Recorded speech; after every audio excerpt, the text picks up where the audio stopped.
A Brown County man is suing the federal government for what he says is pressuring Apple to remove an app he created that shares videos of ICE enforcement.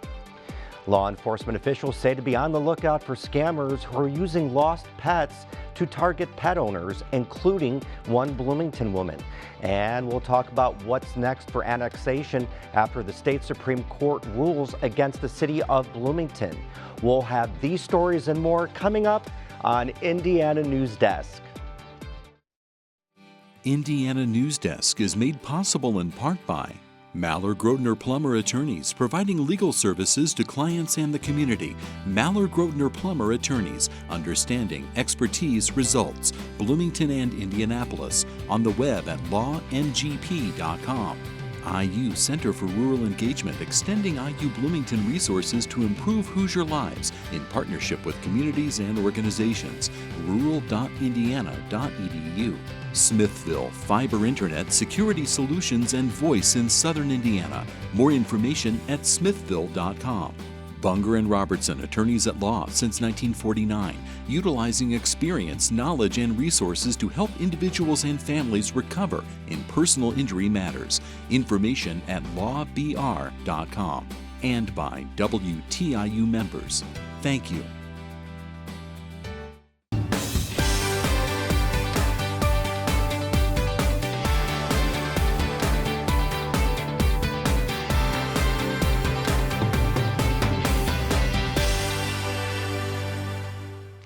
Welcome to Indiana Newsdesk. I'm Joe Wren. A Brown County man created an app to share and catalog videos of federal law enforcement, especially ICE. Now he's suing the government for pressuring Apple to take his program off the App Store. Ethan Sandwise reports. It's easy to see why Mark Hodges prefers the deep woods of southern Indiana. This is a peaceful place to raise his kids, and he enjoys stunning views of the rolling hills. Then he goes back inside. He sits at his computer, and Hodges watches hour after hour of ICE agents smashing car windows, tackling protesters, and brandishing weapons. What I see, quite frankly, I will never be able to shake. Hodges began collecting footage of federal law enforcement last summer when protesters clashed with ICE in the streets of Los Angeles. Videos he bookmarked on Facebook and TikTok were there one day and gone the next. These videos were disappearing, and it seemed like it would be a good idea to try and preserve as many as we could for government accountability purposes. He created Eyes Up for his own personal use, but after talking with others who were interested in his work, Hodges launched a web app. He founded Kreisau Group LLC, a network of volunteers named for a democratic resistance movement in Nazi Germany. Eyes Up launched on the App Store in August, just before ICE launched Operation Midway Blitz in Chicago. Hodges recruited around 30 volunteers to verify and locate videos. We had thousands of downloads in days. It was looking fairly promising, and people were submitting things. As Eyes Up and other ICE watchdog apps, such as IceBlock, grew, the Department of Justice took notice. In early October, Apple removed those apps from its store, citing guidance from law enforcement. In a statement to Fox News, Bondi said they did so at her demand. When Apple pulled the plug on it, downloads for that stopped immediately. Usage of it then also stopped. Neither the Department of Justice nor Apple responded to a request for comment. While the Eyes Up app remains on Android and a website is still online, Hodges said the effort has not recovered from Apple's takedown. That's when The Fire reached out, a free speech organization that takes First Amendment issues to court. If the government isn't allowed to censor speech directly because it would violate the First Amendment, the government can't do it indirectly either by coercing private entities like Apple and Facebook. McDonald says the case is strong because of the overall context of government challenges to critical speech. The core First Amendment right at issue here is the right to share information about your government. Filming ICE officers is legal, but ICE agents have threatened to put people documenting them on a domestic terrorist list. President Trump directed the government to identify a list of left-wing terrorists in September. Bondi refused to answer a question Wednesday from Congress about who's on it. And I just remind you that's a yes or no question. Did you prepare I'm not the going to list? answer it yes or no, but what I will say I know Antifa is part of that. There's a lot at stake for Hodges in filing a lawsuit. He has a full-time job as a videographer and 2 children, the youngest of whom was born just last week. He believes, based on the government's changing definition, he may already be considered a terrorist. Do they likely view me that way? Probably, yeah. And that is one of the reasons why I've been a little hesitant to come forward. He's filing jointly with Cassandra Rosado, a Chicago resident whose Facebook group tracking ICE sightings was disabled by that platform. Hodges says the most important thing for him isn't immigration policy or what's legal and what's not. It's about the way people are treated. You need to be treated with respect. I think that that's certainly a Midwestern value. It's a American value, and it is deeply disturbing to see people being treated like animals. For Indiana Newsdesk, I'm Ethan Sandweiss. The Indiana Supreme Court will not take up Bloomington's appeal in the annexation case of the western land parcels designated as areas 1A and 1B. Residents in those areas had less than 65% of remonstrance signatures needed to overturn the annexation, but more than the 51% of signatures to appeal in court. Now, a circuit judge ruled in August of 2024 that the city didn't introduce evidence of future development and annexation wasn't in the best interest of landowners. State appeals court judges and now the state Supreme Court agreed. We're joined now by Margaret Clements, the president of County Residents Against Annexation. Thanks so much for being here. It's my pleasure, Joe. You know, now that we have a ruling on 1A and 1B, I assume this is good news and people are pleased about this. We're very pleased to have finally been vindicated in court by 9 judges. 9 judges have agreed with the remonstrators that the legal standard for annexation was not met for annexation areas 1A and 1B, that it was not in the interests of the property owners in 1A and 1B, that the annexation would have a significant financial impact on them, and that the annexation should not proceed. So we're very pleased that the 9 judges have agreed with the remonstrators. And 9 judges all the way from the circuit court Yes. appeals to the state Supreme Court. Yes. We were just looking at that map of 1A and 1B. It's kind of the southern, western portions of from the city of Bloomington. Can you tell us a little bit about those residents and why they did not want to be annexed? Yes, I can. They're good, hardworking people who have been living in Bloomington for a long time. Probably their lifetime earning potential was cut short by pink slips they got from GE and Otis Elevator, and they've eked out an existence that they themselves can afford in properties in annexation areas 1A and 1B. And so this is very much an affordable housing issue as well as a mineral rights issue, because we have some quarries in annexation area 1A that produce some of our national and international patrimony. So that's very important to protect that land from development so that the natural resource can be reserved and maintained. Now, the city says, you know, if it can't grow, it will see economic decline. Are you opposed to the idea of the city of Bloomington growing? No, and there are so many ways to grow.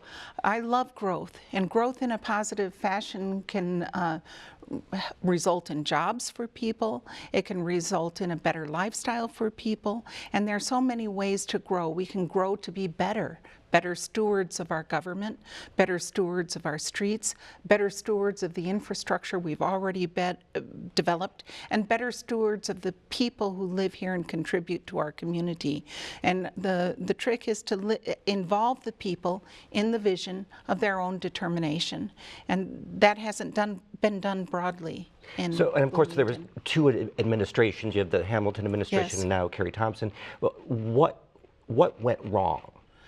A failure to listen, a failure to review the facts, in my opinion, and in the judge's opinion.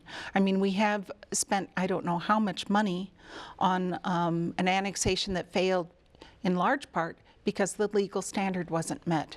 the legal standard, they should have known that the legal standard was met before they ever attempted the annexation, in my opinion. We just have 30 seconds left. Really quickly, could the city go back and try 1A and 1B again? Is there a legal aspect? I think in about 4 years is the case law, they could, but I'm just disappointed that it had to go to the court. It's been very divisive for our community and harmful for economic development. I would like to see a more cohesive, healing community effort that involves all members. Thank you so much for you. being here today. Now, there is still one case regarding annexation in the county to be decided. The Supreme Court heard arguments last October about the constitutionality of a 2019 state law that retroactively invalidated annexation waivers. We did reach out to the city for its response to the annexation ruling, but did not hear back from them.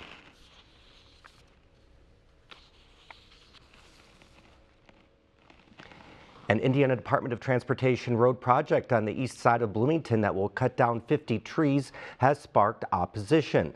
The project involves improvements to the intersection of State Road 45 and East 10th Street and Pete Ellis Drive and Discovery Parkway. Community members have placed signs around the marked trees saying, "Stop INDOT," with the number to call the department. They're going to chop them down so they can put asphalt down, which doesn't help our green space, doesn't help the birds, doesn't help oxygen levels. Bloomington's engineering director, Andrew Seabour, says he was not aware about the tree removal until he saw and heard about the marked trees. He says the city has heard community concerns and has similar concerns and has communicated with INDOT about it. So where we would more likely want to try to preserve and encourage trees along our roads. So we just as different agencies may have some goals that don't always perfectly align with each other. The project will include road widening, the addition of bicycle lanes and turn lanes, and aims to improve safety for all traffic participants. Construction is scheduled to begin in the spring of 2027. We're joined now by Shelby Brown for more headlines from around the state. Welcome to the show, Shelby. Thanks, Joe. Indiana University faculty say they are appalled by a Customs and Border Patrol recruitment effort shared on the university's events calendar. The Bloomington Faculty Council passed a resolution calling on IU to remove ICE, Border Patrol, and Homeland Security as approved employers for the calendar. It cites recent killings in Minneapolis by federal agents and what it said are infringements on constitutional rights. The university is not legally required nor ethically compelled to provide a recruitment platform to attract Indiana University students into agencies with a documented record of violence. The resolution passed with 42 yes votes and 10 no. 6 members abstained. A state law passed last year stripped the council of its authority, so the resolution is advisory only. Fluoride is back in Bloomington water supply following the completion of a new temporary fluoridation system at the Monroe Water Treatment Plant. Fluoride was gradually reintroduced January 28th, bringing levels back to the recommended range. The fluoridation issues began with a tank leak in late 2019, and CBU discontinued supplemental fluoride feed in 2022. CBU said last year Bloomington's drinking water met all federal safety standards despite the absence of fluoride.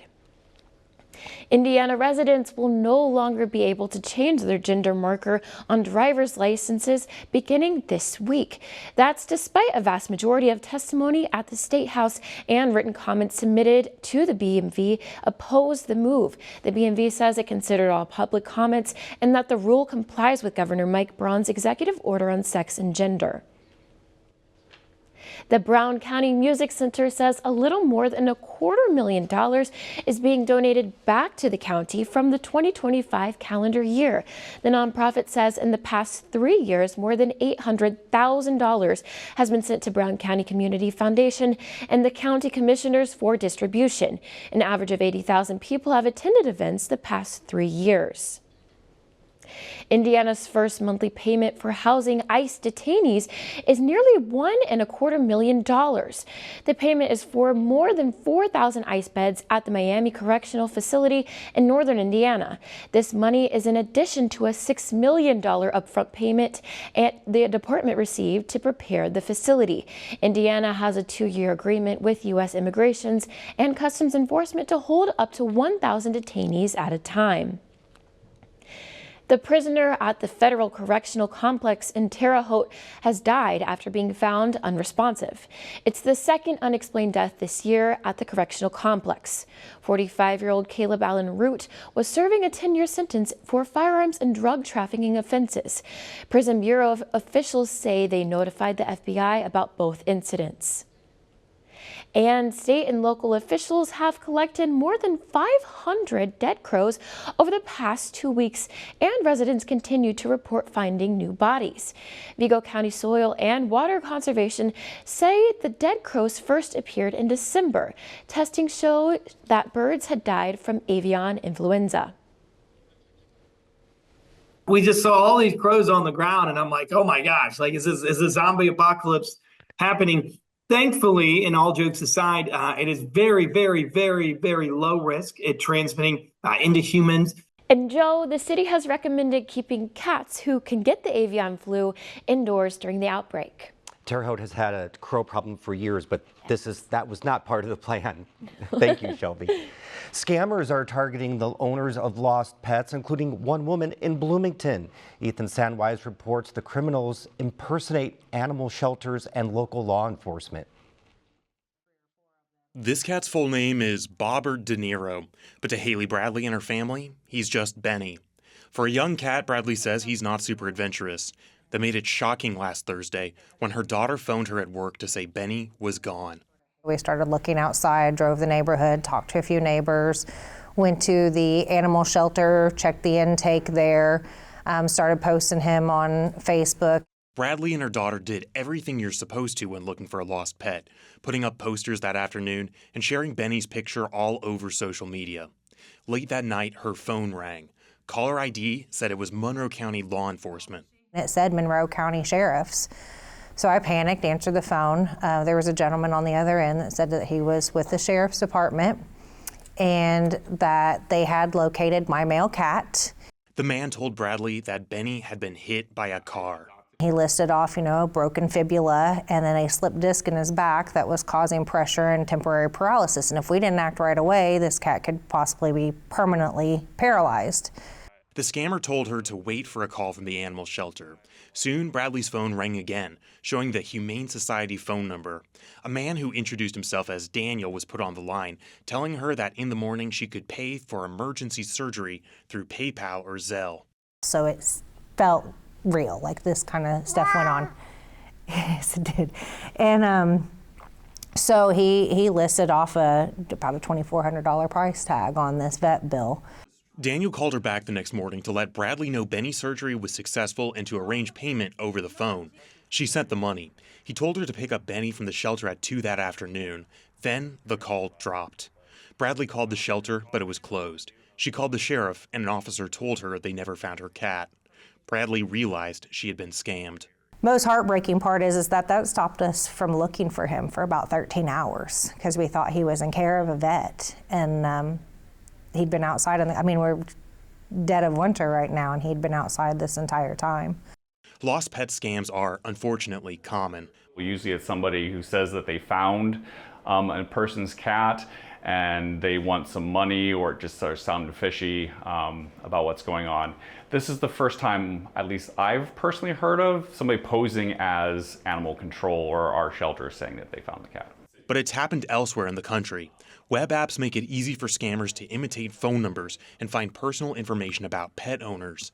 Souter says when the shelter thinks it's identified a lost pet's owner, the next step is confirming in person. And the first thing we tell people is to come in because we want to see them here. We want to actually have them visually identify that this is their cat before we make a 100% match.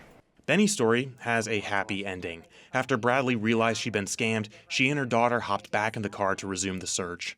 We ended up finding him within like half an hour of the relook. The next morning she screamed, "Stop the car," jumped out, and there he was under the trees and not injured, perfectly fine. Bradley's payment was canceled, so she didn't lose money to the scam. For Indiana Newsdesk, I'm Ethan Sandweiss. The Monroe County Sheriff's Department says anyone with questions about a call from the agency should contact Central Dispatch or the Sheriff's Department directly. Lawmakers are hoping to wrap up this year's session by the end of the month, with each chamber now reviewing each other's bills. Thursday, House Republicans passed Senate Bill 76, which mandates local cooperation with federal immigration policies.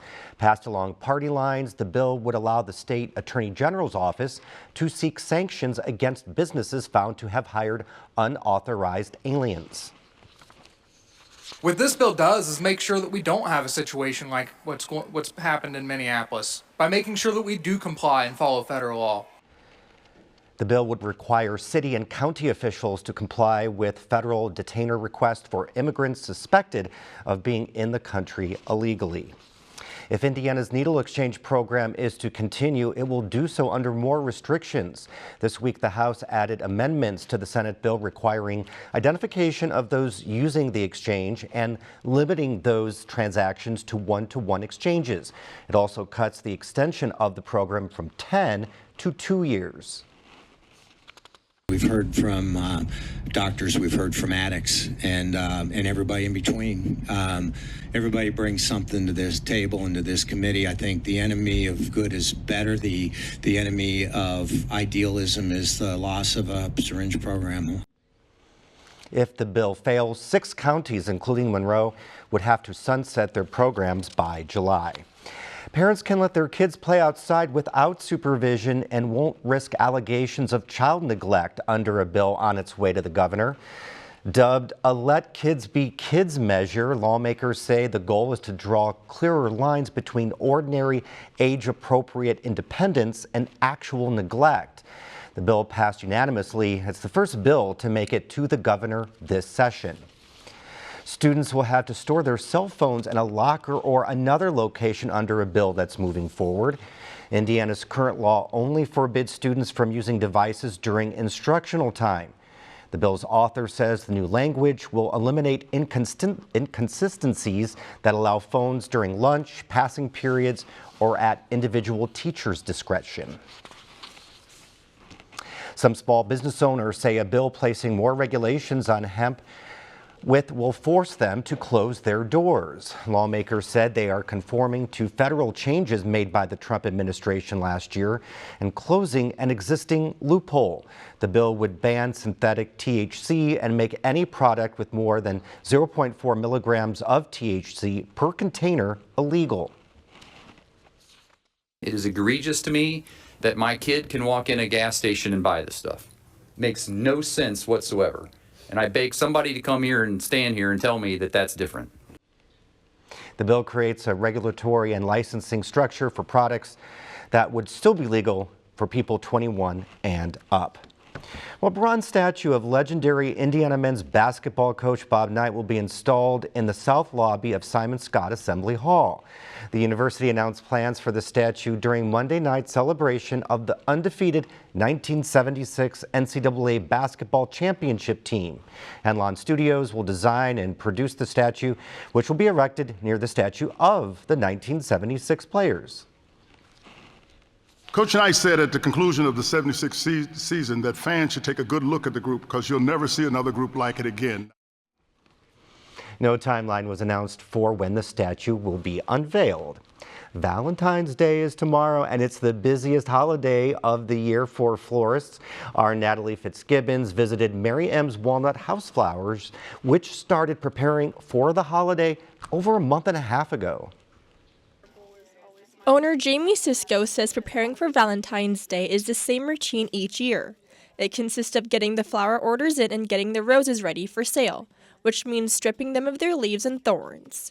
Preparation also includes setting up Valentine's Day decorations in the store and making more floor room for walk-in traffic. Organized chaos is pretty much what it is. So that's not really anything scientific to it. We just kind of go with the flow. We know what's coming, and we try to anticipate as best as possible.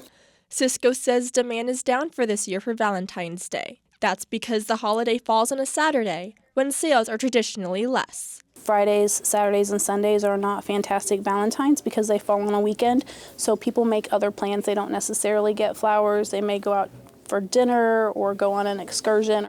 Although most flowers are imported and tariffed, Cisco says customers will not see a change in price from last year. At Mary M's, a dozen roses purchased in-store cost $29.99. Other flower types can be purchased by stem, and there will also be pre-made bouquets. After the holiday, the price for roses goes back to $14.99. Cisco says she is looking forward to seeing the smiles entering and leaving the store. So hope everybody has plans for the weekend and that those include flowers, and everybody's happy. For Indiana Newsdesk, I'm Natalie Fitzgibbons. That's the end of this program, but our work continues online as we cover the news throughout the week at WTIUnews.org. Have a great weekend.